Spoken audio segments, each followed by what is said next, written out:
বিসমিল্লাহির রহমানির রহিম। আসসালামু আলাইকুম ওয়া রাহমাতুল্লাহি ওয়া বারাকাতুহু। প্রিয় ভাই বন্ধু ফলোয়ার্স যারা আমাকে সবসময় ফলো করে থাকেন, আপনাদের সকলকে আমার আন্তরিক শুভেচ্ছা এবং সালাম। আমি এখন একটা ঘটনা আপনাদেরকে বলি, সেটা হলো যে আমাদের যত নবী রাসূল আসছেন, সবচেয়ে যিনি বেশি আলোচিত এবং আল্লাহ তাআলা পবিত্র কোরআনে যাকে নিয়ে খুব বেশি আলোচনা করেছেন তিনি হলেন আমাদের মুসা আলাইহিস সালাম। যদিও অন্যান্য নবীদেরকে নিয়ে অনেক আলোচনা করেছেন, নূহ আলাইহিস সালামকে নিয়ে আলোচনা করেছেন, আপনার ইব্রাহিম আলাইহিস সালামকে নিয়ে আলোচনা করেছেন, সুলাইমান আলাইহিস সালামকে নিয়ে আলোচনা করেছেন, দাউদ আলাইহিস সালামকে নিয়ে আলোচনা করেছেন, ইদ্রিস আলাইহিস সালামকে নিয়ে আলোচনা করেছেন। 25 জন নবীর কথা এখানে পবিত্র কোরআনে আসছে, যদিও তবে সবচেয়ে বেশি আলোচিত নবী হলো আমাদের মুসা আলাইহিস সালাম। তো এবং ওনার জীবনে অনেক ঘটনাই ঘটেছে। তো বনি ইসরায়েলরাও যেমন একটু একটু অন্য টাইপের কম ছিলেন, একটা কী বলে একটা জনগোষ্ঠী ছিলেন, তেমনি মুসা আলাইহিস সালামও ছিলেন তা অন্যরকম। আর মুসা আলাইহিস সালামও তাদেরকে বিশ্বাস করার জন্য, তাদেরকে আল্লাহর পথে রাখার জন্য, আল্লাহর পথে দৃঢ়ভাবে থাকার জন্য বিভিন্ন রকম ঘটনা ওনার জীবনে ঘটেছেন। তো আমি এখন আপনাদের সামনে একটা যে ঘটনাটা আনছি সেটা হলো, তো মুসা আলাইহিস সালাম মাঝে মধ্যেই কী বলে তোর পাহাড়ে যেতেন, আল্লাহর সঙ্গে কথা বলতেন বিভিন্ন কারণে। এটা কারণটা হলো যে যখনই ওনার কোনো প্রয়োজন হতো অথবা বনি ইসরায়েলরা যখনই কোনো সমস্যার সম্মুখীন হতো মুসা আলাইহিস সালামকে বলতো, হে মুসা আপনি তো আল্লাহর সঙ্গে কথা বলেন, আপনি সঙ্গে আল্লাহর সঙ্গে কথা বলে এটা সমাধান আনেন, অথবা আল্লাহর সঙ্গে কথা বলে আমাদের একটা ফয়সালা দেন, এই ধরনের কথা আসতো। তো মুসা আলাইহিস সালাম মাঝে মধ্যেই তো এরকম চাইতেন। তো একদিন উনি তো পাহাড়ে যাচ্ছেন আল্লাহ তাআলার সঙ্গে কথা বলার জন্য কোনো প্রয়োজনে। তো পথের মধ্যে দেখা এক মানে এক ধার্মিক ব্যক্তি, মানে আমরা যেটাকে আবেদ বলি, উনি মোটামুটি রোজা নামাজ হজ জাকাত সবই করেন, উনি আমল করেন।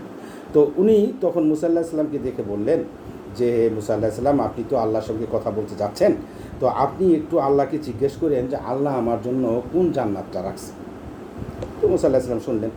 তো উনি কিছুক্ষণ পরে এরপরে আরেকটু সামনে গেছেন, সামনে গিয়ে পাইছেন একটা সাধারণ মানুষ, মানে একটু মানে কম শিক্ষিত আমাদের মতো, অত বেশি শিক্ষিত না। আর দ্বিতীয় কথা হলো ইবাদত তেমন একটা খুব একটা বেশি ইবাদত করে না, যতটুকু পারে করে। তো একটু একটু এই ধরনের সাধারণ ধরনের মানুষ, তো পাগলের মতো আর কি। উনি মুসা আলাইহিস সালামকে বললেন যে মুসা আলাইহিস সালাম আপনি তো আল্লাহর সঙ্গে কথা বলতে যাচ্ছেন, তো আল্লাহকে আপনি একটু জিজ্ঞাসা করেন যে আমি কি আসলে জান্নাত পাবো, আমি কি জান্নাত পেতে পারি, আমার জন্য কি কোনো জান্নাত আছে। তো এই কথা বললো। তো মুসা আলাইহিস সালাম আলহামদুলিল্লাহ উনি গেলেন। উনি পাহাড়ে যাওয়ার পরে তো উনার যে আল্লাহর সঙ্গে কথা শুরু করলেন, তো উনার যে প্রয়োজনে গেছেন সেই প্রয়োজনের মোতাবেক উনি আল্লাহর সঙ্গে কথা বললেন। তো বলার পরে উনার তো হয়তো মনে নাই বা মনে থাকতেও পারে নাও থাকতে পারে।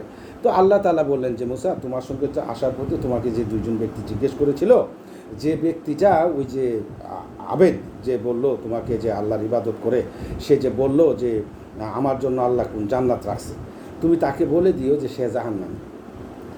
তো এটা গেল। তার পরবর্তীতে আবার বললো যে তোমাকে বললো ওই যে পাগলের মতো যে সাধারণ মানুষটা, সে বললো যে আল্লাহ কি আমার জন্য কোনো জান্নাত রাখছেন, তো তুমি ওকে বললো যে হ্যাঁ আল্লাহ তাআলা তো তোমার জন্য জান্নাত রাখছে, তুমি জান্নাতি। তো এই কথাটা বলে দিল। তো যাই হোক মুসা আলাইহিস সালাম তো ফেরত আসলেন। আসার পরে সেই প্রথমেই যে দেখা হলো সেই সাধারণ শিক্ষিত পাগল টাইপের মানুষটার সাথে, তাকে দেখা হওয়ার পরে সে বলল, এর আগে ঘটনা হলো উনি যাচ্ছেন। তো উনি যাচ্ছেন, যাইতেই একটা ঘটনা হয়েছে। ঘটনা হইলো কি, উনি দেখতেছেন যে একটা রাখাল মেষ পালতেছে, মানে ছাগল গরু ছাগলের খাওয়াচ্ছে, মাঠের মধ্যে খাওয়াচ্ছে, কিন্তু হঠাৎ করে একটা বাঘ আসছে। তো বাঘটাকে দেখে এই রাখাল পালানোর জন্য একটা বদনা ছিল, বদনার মধ্যে ঢুকে পড়ছে।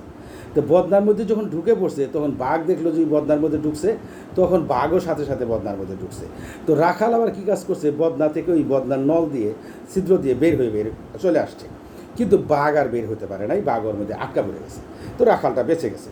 এই ঘটনাটা উনি দেখছেন। দেখার পরে যখন উনি ওনার মানে বাড়ির দিকে যাচ্ছেন, তখন ওই পাগলের সঙ্গে দেখা, মানে পাগল মানে ওই সাধারণ শিক্ষিত লোকটার সঙ্গে দেখা। তো তখন ওই পাগলটাকে বলল যে তুমি তো বলছিলে, তবে আমি একটা জিনিস দেখলাম, এটাকে তুমি কি মনে করো, কীভাবে তুমি নেও। বলে কী ঘর জিখলেন, কই আমি আসতেছি এরকম দেখলাম যে একটা মাঠের মধ্যে মরুভূমিতে ওই ছাগল চড়াচ্ছে এক রাখাল। তো এর মধ্যে এক বাঘ আসছে, বাঘ আইসে তো ছাগল তাড়া দিছে রাখালকে। রাখাল কী কাজ করছে, সে বদনার মধ্যে ঢুকে পড়ছে। যখন বদনার মধ্যে ঢুকে পড়ছে সাথে সাথে বাঘও বদনার মধ্যে ঢুকছে। তো এদিকে রাখাল ওই বদনার ছিদ্র দিয়ে বের হয়ে গেছে, কিন্তু বাঘ আর বের হতে পারে নাই। তো এটা তুমি কীভাবে নাও? কয় যে এটা আল্লাহর ইচ্ছা, আল্লাহ পারে, আল্লাহ সব কিছুই পারেন, আল্লাহ পারে না এমন কোনো কাজ নাই। অতএব রাখাল ছিদ্র বদনায় ঢুকছে, বের হয়েছে, এটাও আল্লাহর ইচ্ছা, এবং বাঘ ওইখানে যে আটকা পড়ছে এটা আল্লাহর ইচ্ছা, আল্লাহর এটা ক্ষমতা, আল্লাহ তাআলা এরকম করে থাকেন। তো তখন আর ও প্রশ্নের জবাব দিল, যে তখন বললো যে তুমি তো বলছিলা, তো আল্লাহ তাআলা বলছে যে তুমি জান্নাতি। আচ্ছা, সে খুশি। তো উনি গেলেন। তো সামনে যাইতে যাইতে সেই আবেদের সঙ্গে দেখা, যিনি নামাজ কালাম করেন, ইবাদত করেন, সেই যে বলতেছিল যে আমার জন্য কোন জান্নাত রাখছে। তো সেই ব্যক্তিকেও এই ঘটনার আগে বললেন যে শোনো, আমি তো একটা ঘটনা দেখলাম, এটা তুমি কিভাবে নিচ্ছ? বলে কেমন? যে আমি মাঠ দিয়ে আইতেছি, দেখলাম যে একটা রাখাল মেষ চড়াচ্ছে, সেখানে একটা বাঘ এসে তাকে তাড়া দিচ্ছে। সে যখন দৌড়ায়, ওখানে একটা বদনা ছিল, বদনার মধ্যে ঢুকে পড়ছে। তো বাঘও সাথে সাথে যখন বদনার মধ্যে ঢুকে যাচ্ছে, সেই নল দিয়ে বের হয়ে গেছে, কিন্তু বাঘটা আটকা পড়ে গেছে। তো তোমার কাছে এই জিনিসটা কেমন মনে হয়? তখন বললো যে এটা অসম্ভব, কোনো মতেই সম্ভব না। কে একটা রাখাল কোনো দিন বদনার মধ্যে ঢুকতে পারে, আবার এই বাঘ কি বদনার মধ্যে আর ওই ছিদ্র দিয়ে বের হতে পারে? মানে তার কাছে এটা মনে হইলো অস্বাভাবিক, মানে অসম্ভব। তো তখন বলল যে ঠিক আছে। তো তখন ওই যে মুসা আলাইহিস সালাম বললো যে তুমি তো যাওয়ার সময় আমাকে জিজ্ঞেস করছিলা যে তোমার জন্য কোন জান্নাত, তো অতএব তোমাকে আল্লাহ বলছে যে তুমি জাহান্নামী। তো এই কথা বলে উনি চলে গেলেন। তো এই যে ব্যাপারটা, এই যে ঘটনাটা, এখন আমরা এখান থেকে কি শিক্ষা পেলাম? শিক্ষাটা হলো যে আল্লাহর প্রতি আমাদের আসলে আল্লাহর ক্ষমতা এবং আল্লাহর প্রতি আমাদের বিশ্বাস কম। আরেকটা ব্যাপার আছে, বিশ্বাস কম কি আমরা মনে করি কি, যে যেমন এই যে পাগলটা মনে করলেন যে সেই ইবাদত কম করে কি জানি আল্লাহ তাআলাকে জান্নাত দেয় কি না, মানে সে জান্নাত পাবে কি না, কিন্তু তারপরও সে ট্রাই করে। তো আল্লাহর কথা হলো যে আমার প্রতি বিশ্বাস রাখে এবং আমার ক্ষমতার প্রতি বিশ্বাস রাখে যে আমি দিব কি না। তো ওটা যদি সে ভাবে থাকে তাহলেই সে পাবে। যেমন এই আবেদ বলছিল যে আমি তো ইবাদত করি, রোজা করি, সালাত কায়েম করি, সব কিছু করি, তো আমার জন্য তো নিশ্চয়ই জান্নাত আছে। তো এই যে ব্যাপারটা আল্লাহ তাআলা বললেন যে ওর ভিতরেও অহংকার ঢুকে গেছে, সে ইবাদত করে জান্নাত পাবে না। এই কথাটা আমরা আগেও বলছি যে আমরা আমাদের আমল দ্বারা কখনোই আমরা জান্নাত বা ইয়াতে পেতে পারি না। হ্যাঁ, আমাদের আমল করতে হবে আল্লাহর সন্তুষ্টি, আল্লাহর হুকুম পালন করার জন্য, ফায়সালা দিবেন আল্লাহ।